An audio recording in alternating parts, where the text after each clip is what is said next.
কেউ কোনো মিথ্যা কথা বললে সঙ্গে সঙ্গে বুঝে ফেলতেন কোন সাহাবী? হযরত ওমর রাদিয়াল্লাহু আনহু। মহানবী হযরত মুহাম্মদ সাল্লাল্লাহু আলাইহি ওয়াসাল্লাম কোথায় বিজয় হজের ভাষণ প্রদান করেন? আরাফাতের ময়দানে।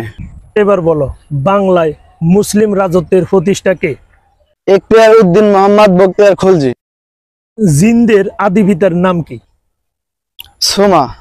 স্ত্রী পুত্রকে কোন নবী নির্বাসনে দিয়েছিলেন? হযরত ইব্রাহিম আলাইহিস সালাম। কোন নবীর রূপ দেখে মেয়েরা ফল কাটতে গিয়ে হাত কেটে ফেলে?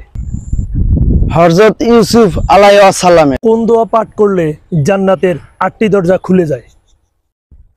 ওজুর দোয়া। প্রিয় নবী হযরত মুহাম্মদ সাল্লাল্লাহু আলাইহি ওয়াসাল্লামের শরীরে সর্বপ্রথম কে আঘাত করেন?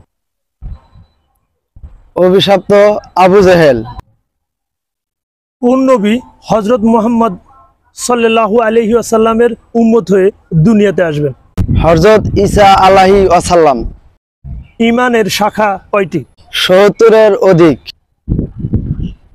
হেরা গুহায় অবস্থানকালে রাসূল সাল্লাল্লাহু আলাইহি ওয়াসাল্লামের জন্য খাবার নিতেন কে? হযরত খাদিজাতুল কুবরা রাদিয়াল্লাহু আনহা। হযরত ইসমাঈল আলাইহি ওয়াসাল্লামের সম্পর্কে কয়টি সূরায় বর্ণিত আছে?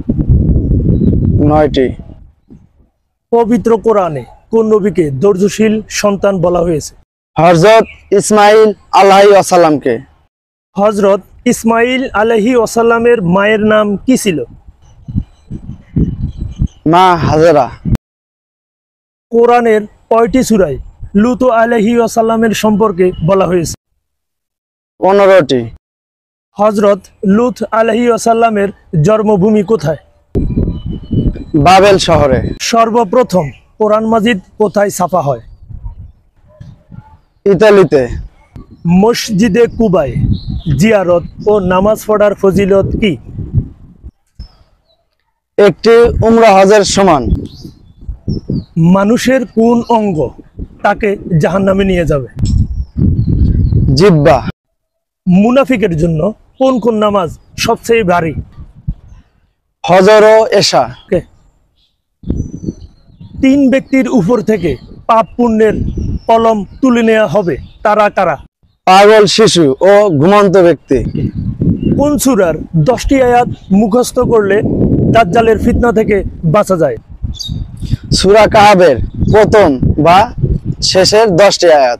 কোন নবীদের স্ত্রীকে মহান আল্লাহ রাব্বুল আলামিন জাহান্নামে প্রবেশ করাবেন? হযরত নূহ আলাইহিস সালাম এবং লূত আলাইহিস সালামের স্ত্রীদেরকে। বিশ্ব ইতিহাসে বিস্ময়কর ত্যাগ ও কোরবানির ঘটনায় হযরত ইসমাঈল আলাইহি ওয়াসাল্লামের বয়স কত ছিল? 14 বছর।